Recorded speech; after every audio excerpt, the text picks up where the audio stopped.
Native American adolescents. Who are they? What do we know about them? For many, the time of adolescence is a crossroads, a time to choose who they will become and where and how they will live.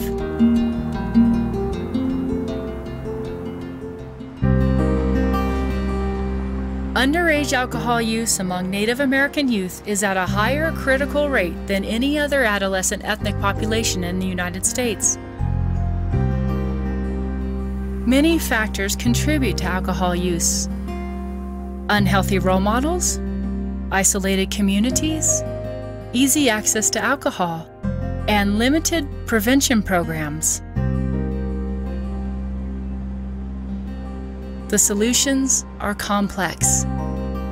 The consequences of alcohol use among Native American youth affects communities, families, and the youth themselves. As adolescents arrive at their crossroads and need to choose whether to use alcohol or find more rewarding ways to move forward in life, who will show them the way?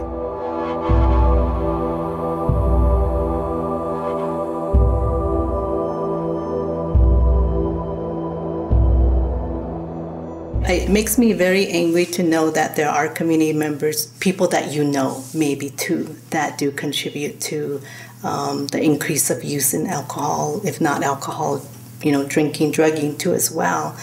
And I feel like that's not a part of where we should be.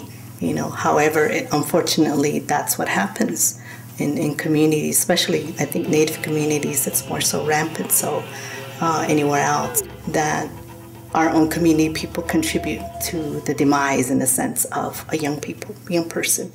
There's a certain amount of information about the negative things that are out there, drugs and alcohol and that kind of stuff. But if you empower young people to be able to make positive choices and know what's the difference between what's going to be good for them and what's going to hurt them, that's what I think of as resilience. And I think they know how to manage themselves if they've been through a process where people have helped them develop those skills.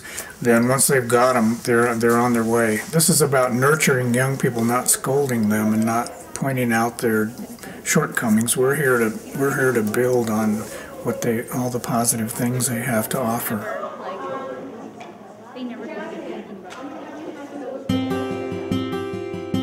Various approaches and strategies have been researched and developed to help prevent Native adolescent underage drinking. Some of the strategies are school-based and target the very young to prevent alcohol abuse before it starts. The program is called I Run to Be Self. The self meaning self-empowerment learning fundamentals. And I work with the ages 5th through 8th grade girls, which is 9 through 14-year-olds. And they come from the elementary school, middle school, and high school students that I work with. Working with the prevention program, I know they work a lot with youth, but I see that some of the younger ones aren't targeted as much in specific programs.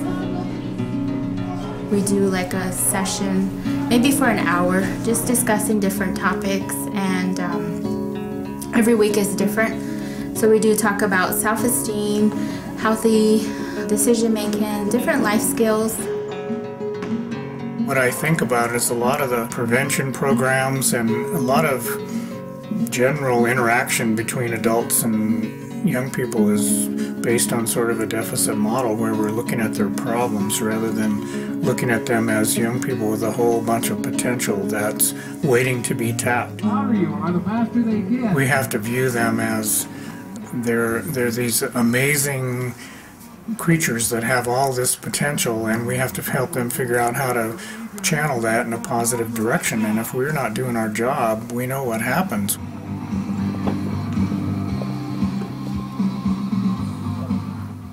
new initiative. It's called, the official title of the program is called She Shots. And She Shots is a Laguna word. And the basic translation of that is my strength. So the program is based on helping incarcerated females and incarcerated juvenile females who have gone through the criminal justice system here in the Pueblo of Laguna. So these are young women and women who have issues with addictions, alcoholism, drug addictions, also who are in the criminal justice system. So the way this program is developed is that they will go through the criminal justice system. They will be evaluated by the prosecutor, as well as we have our own behavioral health measures assessments that we do to make sure that they're eligible for the program. So it's really a true collaboration, and we have to be on the same page about these individuals that we take into the program, especially the juveniles. That's what we're trying to do, I think, in a sense, is build a community of people who care about their kids and kids who care about each other, and just get back to that positive thing that I think used to keep our communities together. The National Indian Youth Leadership Project is a nonprofit based here in New Mexico for almost 30 years, and we've developed a model that is a combination of outdoor adventure, service, learning, and there's a cultural piece to it that sort of weaves it all together. And so it's a leadership model that's based on helping kids understand that they have an obligation to give back to their communities. And the outdoors is sort of a metaphor for a lot of the struggles that kids are having, a lot of the difficulties that they run into trying to figure out how to navigate through this sort of crazy culture that we live in here. It's been really helpful to get kids out and reconnect them with the natural world and help them understand their own traditional beliefs and customs and language and that sort of thing, and how that all fits together. They come here to learn about leadership, team building, problem solving skills, communication skills, and we encourage them to participate and do their own facilitation of these groups. Change can happen, but it just depends on who intervenes and how they intervene. And I think each young person in the community has somebody that they have as a positive person in their lives. And I think if at least one adult can change a young person's life, I think it's worth the benefits in the long run. In New Mexico, the rural and isolated nature of Native communities is a major factor contributing to underage alcohol use. Those communities have both limited law enforcement and limited prevention programs.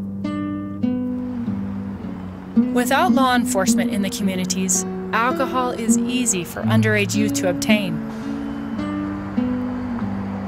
In isolated communities, intervention simply means detention or court adjudication. Juvenile offenders are often transported far from home, where they are exposed to policies imposed by the state and federal justice systems.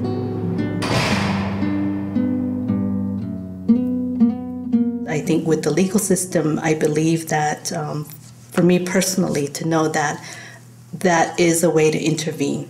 That's a way to kind of address, okay, this is what your behavior caused or created for you to get into trouble.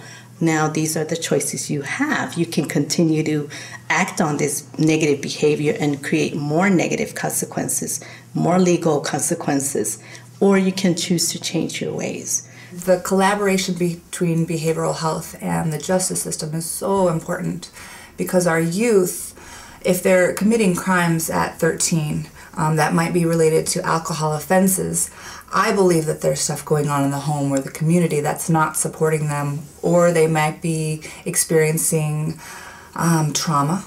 They might be trying to numb from trauma or difficult childhood experiences. Maybe there's neglect in the home, abuse in the home. It could be physical or sexual abuse in the home. You know, a lot of times if they're just put in the justice system and punished because of an offense, you're not looking at the reasons underneath. We've had some experience with working with young people that are in juvenile detention centers or court adjudicated or in a treatment center or something like that. And one of the things we discovered right off the bat was those positive youth development approaches really work with those kids too who are in that setting, but you've got to totally reorient the adults who are working with them to behave that way, or else you're wasting your time, because they just undo all the good work. If they're negative themselves, they're not going to be part of this sort of healing and nurturing process that needs to be going on with kids. So a lot of adults need to go back and rethink how they interact with kids. A key factor in preventing underage drinking is the role of parents.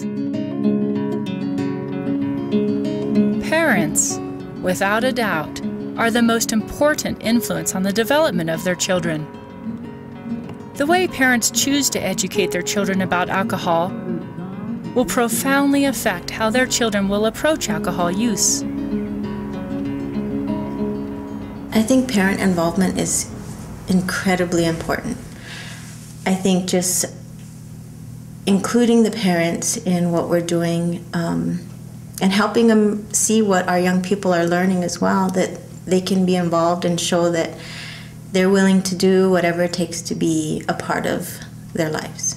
A parent's role is vital to whether a youth chooses to drink or not drink. If the parents are role modeling drinking behavior in excess, you know, where the parents are having parties in the home or excessively drinking, their children are learning that behavior. So the dangers to early drinking would be DWIs, possibly vehicular manslaughter, where they're drinking and they may kill another person or kill their friends or kill themselves.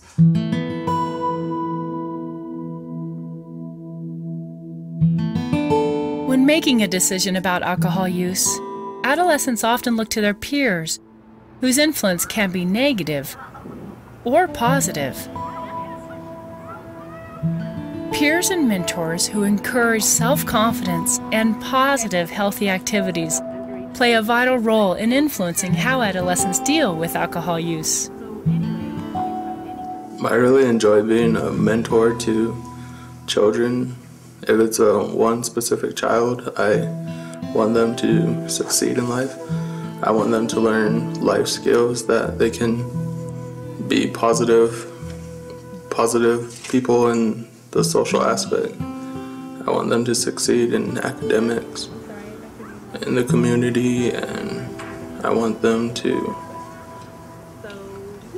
also be role models to other kids as well. Working with the youth is